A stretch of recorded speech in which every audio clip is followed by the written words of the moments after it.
Mercredi 28 mai 2025, mesdames et messieurs, bonsoir et bienvenue dans ce journal. Dans les actualités de ce jour, parlons de la tournée du président de la République à Dubaï. Pour les opérateurs malagasy qui forment la délégation à Dubaï, la première édition Madagascar-Dubaï Business Forum est un franc succès. Hier après-midi, le président Andrade leur a accordé une audience spéciale. C'était un moment d'échange d'idées durant lequel chacun a pu apporter ses suggestions ou remarques dans le but de redresser ensemble la situation économique et de promouvoir l'entrepreneuriat tant au niveau national qu'international. Reportage de Judikel Rangelirine et Inde Radzajaïbe. Nous sommes au 13e étage de la Dubai Chambers où les échanges entre le président Andrade et les opérateurs économiques malgaches, ceux qui opèrent à Dubaï, mais aussi ceux qui font partie de sa délégation malgache, ont duré 2 heures. Cette ministre était également présent. Dès l'ouverture de cette rencontre, il a été clairement établi que le Madagascar Business Forum constituait un événement exceptionnel pour les entrepreneurs. J'habite à Dubaï depuis 17 ans et j'en ai vu des choses. Et très sincèrement, ce que j'ai vu aujourd'hui, ça me marquera vraiment pour toujours parce que voir Madame la présidente de DBM présenter tous ces chiffres et surtout voir Monsieur le Président avec cette vidéo qui est très émouvante, il n'y a pas meilleur qu'une vidéo pour transmettre beaucoup de choses. Voir la salle aussi pleine à craquer. J'ai rarement vu des rassemblements comme ça, avec les gens tous debout, là, à la fenêtre, et puis plein de gens assis, les journalistes partout. Parce que vraiment, l'impact a été très fort. Aujourd'hui, j'étais très fière d'être malagasy, et merci pour vous. Les entrepreneurs n'étaient pas de simples spectateurs, ce sont eux qui ont conduit les débats. Ils ont activement participé, posant des questions précises liées à leur secteur respectif. Les échanges étaient ouverts, directs et axés sur la recherche de solutions. À travers ce forum, et en tant que présidente de la CCIFM, nous avons pu mobiliser, donc, sachez-le, une vingtaine d'entreprises membres œuvrant dans plusieurs secteurs d'activité.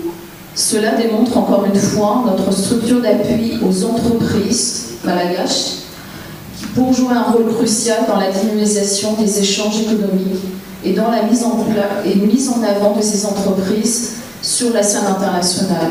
Je salue également cette initiative dynamique qui renforce le développement du secteur privé et l'économie malgache. Cette rencontre permet vraiment de positionner de façon claire les ambitions du pays. Merci, Monsieur le Président. Je voudrais aussi vous remercier pour ce dialogue public-privé. Il est de qualité, il est franc, sincère, constructif.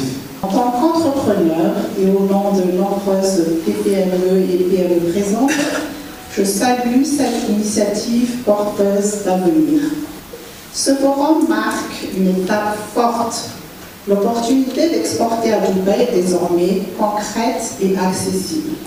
Il nous revient en tant qu'entrepreneur malgache de la saisir avec engagement, méthode et esprit de coopération. Merci encore pour cette formidable initiative et pour la confiance accordée à nos entreprises. Les ministres ont répondu aux préoccupations propres à leur domaine. Le président Andrade n'a quant à lui réaffirmé que l'État malgache se tient aux côtés des opérateurs économiques et œuvre à améliorer l'environnement des affaires. Le secteur de l'énergie, toujours problématique, a naturellement été abordé. Cependant, les projets en cours et les futures coopérations devraient permettre de résoudre en grande partie cette problématique. De grands partenariats sont en voie d'être établis à partir de Dubaï avec un impact significatif attendu sur le secteur énergétique. Moi, je vous encourage et je suis là à faciliter et à vous accompagner dans les secteurs et les domaines dont tout un chacun de vous est en train voilà, vous pouvez participer au développement et pour rattraper aussi le retard de développement de Madagascar. Le problème de l'énergie, là je tiens à vous rassurer que d'ici 2 ans maximum, nous allons résoudre en grande partie le problème de l'énergie dans la capitale, mais aussi dans les provinces à Madagascar. Parce qu'aujourd'hui, je sais qu'on ne peut pas développer le pays sans énergie. La mise en place de partenariats avec Dubaï apporte des avantages concrets. Ce genre de déplacement économique constitue un important levier pour les entrepreneurs malgaches. Par exemple, dans le secteur du tourisme, le groupe Eymar, mondialement connu dans le domaine de l'hôtellerie, est déjà prêt à investir à Nousbé en y construisant de grandes infrastructures. Eymar est venu à 3 reprises, 4 reprises, 5 fois, en l'espace d'un an à Madagascar. Cela marque leur intérêt. Et là, ils ont annoncé d'investir jusqu'à 5 milliards à Madagascar, puisqu'ils croient à notre potentiel. Mais il faut les accompagner. Il ne faut pas les décourager. Et c'est pour cette raison que j'appelle toujours à tout un chacun dans le secteur d'accompagner ces investisseurs à venir à Madagascar. Le Madagascar Dubai Business Forum a marqué tous les participants. Face au succès de cet événement, les opérateurs économiques malgaches ont demandé que des initiatives similaires soient organisées avec d'autres îles sœurs comme Maurice afin de faciliter l'ouverture de nouveaux marchés dans la région de l'océan Indien. C'est une réussite pour Madagascar. En résumé, qu'est la visite de la secrétaire d'État en charge de l'autosuffisance alimentaire, Taïnia Razanamaev, en Israël. De nombreuses rencontres de haut niveau ont eu lieu permettant de présenter les avancées de Madagascar en matière de développement, notamment dans le domaine de l'autosuffisance alimentaire et l'autosuffisance en riz. Parmi les personnalités rencontrées par la secrétaire d'État figuraient le Premier ministre et le président israélien ainsi que le ministre local de l'agriculture et de l'autosuffisance alimentaire. Reportage de Aniel Martina et Sétian Genab. Depuis plus de 29 ans, Madagascar et Israël entretiennent des relations fraternelles. Ces liens se renforcent actuellement à travers cette visite officielle de la secrétaire d'État chargée de l'autosuffisance alimentaire, Taïnia Razanamaev, en Israël. Lors de sa présentation du gouvernement malgache à la célébration du Jérusalem Day, tenue lundi dernier sur le mont du Temple à Jérusalem, elle a rencontré personnellement les plus hauts responsables israéliens, notamment le Premier ministre Benjamin Netanyahou et son épouse, le président Isaac Herzog, ainsi que plusieurs ministres dont Miri Regev, ministre des Transports. Ces discussions ont démontré que Madagascar est désormais ouvert à la coopération internationale pour son développement. Elles ont également permis de réaffirmer les efforts, les actions et la vision du président de la République, Andry Rajoelina. L'une des grandes priorités est l'amélioration des systèmes de production et l'atteinte de l'autosuffisance alimentaire. Ce type de rencontre de haut niveau permet de consolider et d'établir une coopération sérieuse et concrète, porteuse de résultats tangibles pour le peuple et pour le pays. Après la célébration du Jérusalem Day, la secrétaire d'État a été reçue à Rishon LeZion par le ministre israélien de l'Agriculture et de l'Autosuffisance alimentaire, Avi Dichter. Cette rencontre s'est focalisée sur la coopération avec Madagascar, en particulier sur l'amélioration des systèmes de production, la promotion du modèle de partenariat public-privé et le soutien aux efforts vers l'autosuffisance alimentaire. Cette ambition s'inscrit aussi dans l'objectif de Madagascar de devenir un hub stratégique dans l'océan Indien, sujet qui a été discuté lors de cette réunion d'importance. Il est à noter qu'Israël a déjà atteint une autosuffisance alimentaire à 95%. C'est l'un des pays leaders dans le monde en matière de haute technologie appliquée à l'agriculture et à la gestion durable des ressources en eau. À la suite des échanges, Israël s'est engagé à soutenir Madagascar à travers le transfert de savoir-faire, des formations et des bourses pour les étudiants agronomes et les techniciens malgaches, la mise en place de fermes modèles pour appuyer la transformation de systèmes de production agricole et de l'élevage, incluant la distribution de semences de maïs et d'autres variétés, la construction de serres communautaires pour soutenir la production maraîchère et encourager les activités économiques locales. Étant donné qu'Israël est un pays largement désertique, cette coopération montre clairement que la réussite ne dépend pas uniquement des conditions naturelles, mais surtout de la volonté, de la détermination et du travail. Et quelques mots dans la page politique de ce soir. Le président de la République, Andry Rajoelina, est le seul à avoir le dernier mot concernant un éventuel remaniement du gouvernement. Le rôle des députés est de contrôler le travail du gouvernement et l'efficacité des ministres et non de les remplacer. Ainsi, nous ne devons pas de faire pression sur le chef de l'État sur son choix, a déclaré aujourd'hui la députée Irmar Lantrakutmank en s'exprimant justement sur la question d'une motion de censure. La députée du 2e arrondissement a affirmé que les députés de la majorité présidentielle qui soutiennent le chef de l'État ne préparent en aucun cas une telle motion. Selon elle, il ne s'agit que de rumeurs. Dans la page fait divers de ce soir, un homme de 75 ans a perdu la vie et plusieurs personnes ont été blessées hier à la suite d'un incendie survenu à Tsaraounen dans le 5e arrondissement de la capitale. On dénombre au total 3 maisons détruites par le feu. Revenons sur les faits dans ce reportage de Rado Ramanazatouf. L'incendie s'est déclaré vers 8h45 du matin à Tsaraounen. Un homme de 75 ans a été tué et brûlé vif lors du sinistre. Plusieurs personnes ont été blessées, dont l'épouse du défunt, qui ont été transportées vers un centre de santé. Tous les biens ont été réduits en cendres, argent, objets, fournitures scolaires et autres effets personnels contenus dans les maisons incendiées. Le feu aurait débuté dans un marchand de bois, mais les circonstances exactes de l'origine de l'incendie ne sont pas encore clairement établies. L'incendie s'est ensuite propagé à 2 autres maisons voisines, dont certaines étaient construites en bois. Au final, 3 maisons ont été ravagées par les flammes. Les secours ont rappelé que face à de tels sinistres, leur priorité est de sauver des vies humaines. Selon les informations reçues, les pompiers sont arrivés sur le lieu 15 minutes après l'appel d'alerte. L'intervention a été compliquée car les rues vers le lieu de l'incendie étaient étroites et la quantité d'eau disponible n'était pas suffisante. La police nationale et la gendarmerie nationale ont également rejoint les opérations de secours pour venir à bout de cet incendie à Tsaraounen. Et le service des sapeurs-pompiers a apporté des éclaircissements sur cet incendie à Tsaraounen aujourd'hui. Justement, selon les explications des sapeurs-pompiers, aujourd'hui, un camion-citerne doit impérativement être plein d'eau avant de quitter la caserne pour effectuer une intervention. Cette précision fait suite aux rumeurs qui ont circulé hier à propos de l'incendie survenu à Tsaraounen. Les pompiers ont souligné que dans ce genre de situation, la priorité absolue est de toujours le sauvetage des vies humaines avant même l'extinction du feu. On sait aussi que certains pompiers ont été blessés lors de cette intervention d'hier. Les détails avec Oniana Martina sur les images de Sechanjina. Le service des sapeurs-pompiers a démenti aujourd'hui les affirmations selon lesquelles leur camion-citerne était à sec lors de l'intervention sur l'incendie à Tsaraounen. 2 vies devraient être secourues en priorité durant cet incident, ce qui a été fait avant de commencer l'extinction du feu, selon leur explication. Ils ont également précisé que les camions-citernes sont toujours pleins d'eau avant de partir en intervention. Par ailleurs, 2 pompiers ont été blessés à cause de la forte intensité des flammes sur les lieux hier. Les pompiers ont profité de l'occasion pour lancer un appel à la population, notamment dans les quartiers où l'accès à l'eau est difficile. Chaque foyer, en particulier les marchands de bois, devrait posséder une grande réserve d'eau à disposition ou encore un extincteur.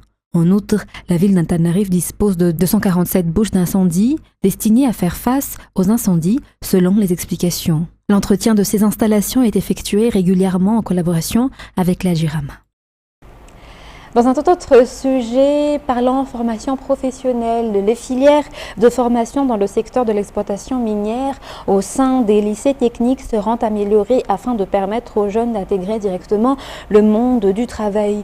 Un appui matériel de la part de la JICA sera accordé au ministère de l'Enseignement technique et de la formation professionnelle pour concrétiser ce projet. 3 lycées techniques seront les premiers bénéficiaires comme stipulé dans la convention de partenariat signée hier.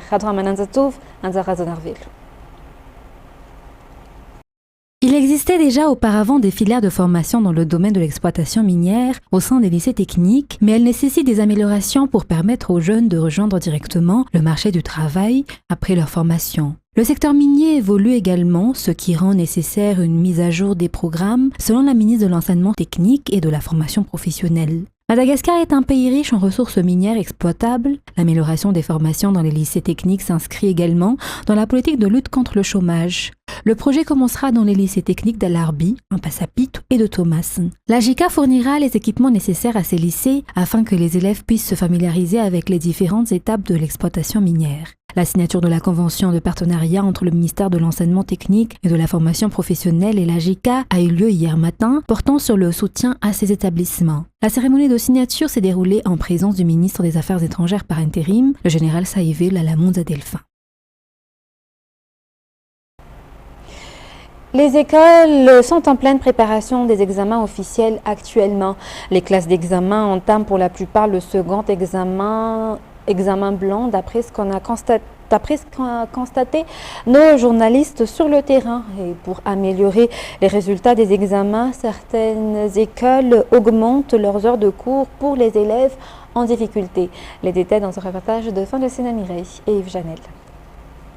Depuis lundi dernier, cet établissement scolaire situé à Boumanarn, où notre reportage a été effectué, est en plein second d'examen blanc. Les progrès de chaque élève ont déjà été constatés selon les explications grâce aux efforts particuliers des enseignants. De manière générale, tous les candidats des classes d'examen sont désormais prêts à affronter les examens officiels.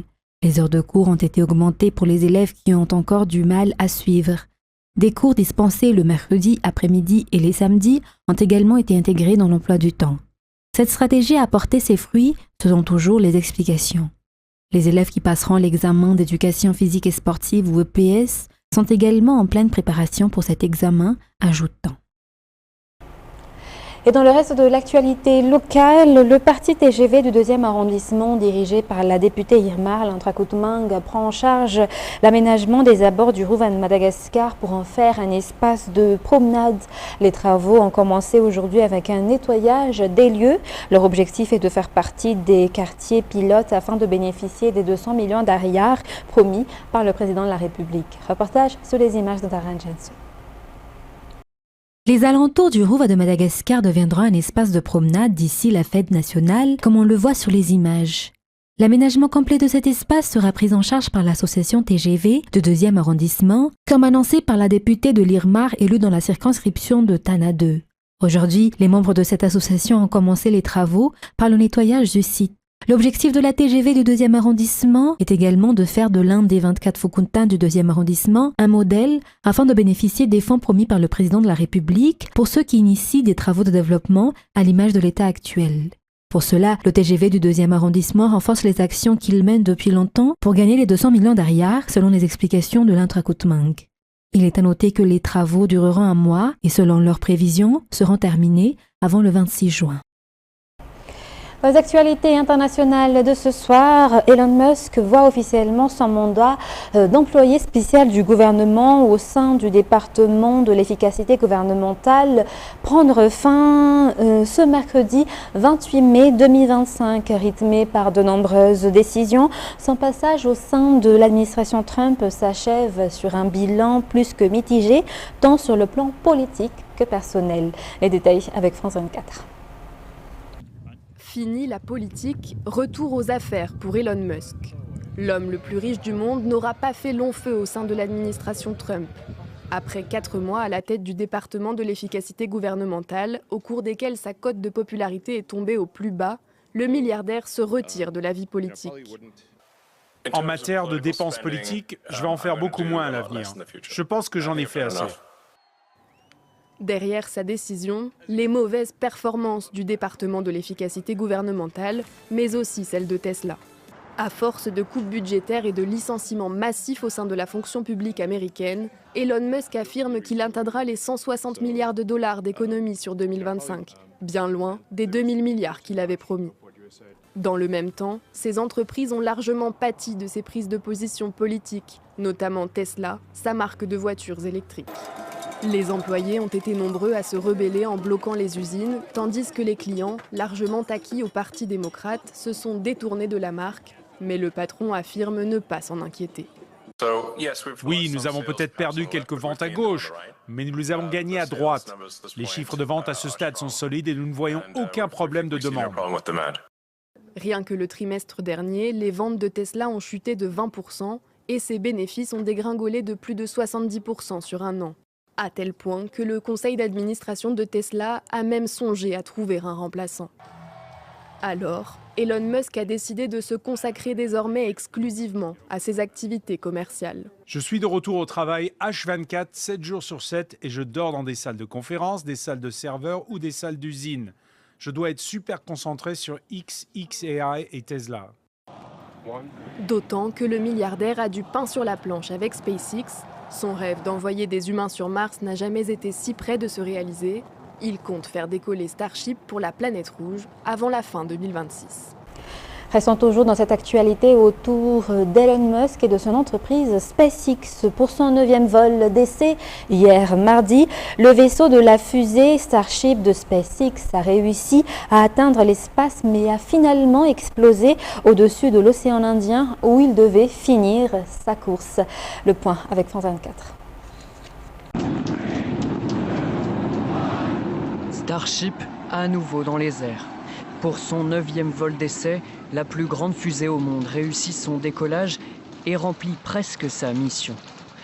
Le premier et le deuxième étage de la fusée se séparent bel et bien comme prévu, mais au moment de la phase de descente, plus de signal. Nous sommes dans le noir maintenant. Les équipes de SpaceX signalent alors une fuite de carburant sur le vaisseau de la fusée dont ils perdent le contrôle. Je vous le confirme, nous avons officiellement perdu le contact avec le vaisseau il y a quelques minutes. C'est donc la fin du 9e vol d'essai. Le vaisseau a ensuite explosé selon SpaceX. Ces débris pourraient se trouver dans l'océan Indien. Une nouvelle déconvenue pour Starship. En janvier et en mars dernier déjà, le vaisseau de la fusée avait explosé en vol seulement quelques minutes après le décollage. Il y a 2 mois, des avions avaient même été déviés ou retardés pour empêcher une collision. Des déboires qui font partie du développement de Starship selon l'entreprise SpaceX, propriété d'Elon Musk, dont l'objectif affiché reste toujours d'atteindre la planète Mars d'ici 2026 et d'y envoyer des humains d'ici 2029. En Allemagne, le chancelier Friedrich Merz s'est engagé aujourd'hui à aider Kiev à la production, à la fois en Ukraine et en Allemagne, de missiles longue portée susceptibles de lui permettre d'atteindre le territoire russe en profondeur. Les détails, toujours avec France 24. Oui, effectivement, toujours pas de missiles Taurus pour l'Ukraine, mais un accord pour lui permettre de développer et de produire elle-même des systèmes d'armes à longue portée avec le soutien financier de l'Allemagne. Alors qu'il recevait le président ukrainien Volodymyr Zelensky cet après-midi, Friedrich Merz a annoncé le lancement de cette coopération militaire et industrielle inédite entre l'Ukraine et l'Allemagne. Selon plusieurs médias allemands, Berlin pourrait d'ailleurs livrer des composants techniques à l'Ukraine dans le cadre de cette coopération, et il n'y aura pas de restriction à la portée de ces missiles comme l'avait annoncé il y a quelques jours le chancelier. Alors pour l'heure, il est impossible de dire si et quand cette coopération fera évoluer les rapports de force sur le terrain, car Friedrich Merz, tout comme le président ukrainien, ne sont pas entrés dans le détail de cette coopération. Depuis son investiture à la chancellerie, Friedrich Merz a en effet adopté la doctrine du président français Emmanuel Macron sur l'ambiguïté stratégique afin de laisser l'adversaire, en l'occurrence la Russie, dans le flou, mais aussi certainement afin de ne pas braquer son partenaire de coalition, le Parti social-démocrate, qui lui n'a jamais été favorable à la livraison de missiles de croisière à l'Ukraine. Reste que le message porté aujourd'hui par cette initiative est toutefois assez clair, puisque le chancelier a souligné que cette coopération germano-ukrainienne allait permettre à Kiev de se défendre contre des cibles militaires situées en dehors de son propre territoire. Un positionnement offensif qui tranche avec le style et le ton de l'ancien chancelier Olaf Scholz, qui ces 3 dernières années, lui, a toujours veillé à ne pas aller trop loin dans le soutien militaire à l'Ukraine par crainte de susciter une escalade du conflit avec la Russie. Mesdames et messieurs, c'est la fin de ce journal. Nous remercions d'être restés avec nous et restez toujours avec nous car dans la suite des programmes de ce soir, vous allez suivre la série Strike Back. Sur ce, très bon salut sur Viva. Je vous dis à demain. Au revoir.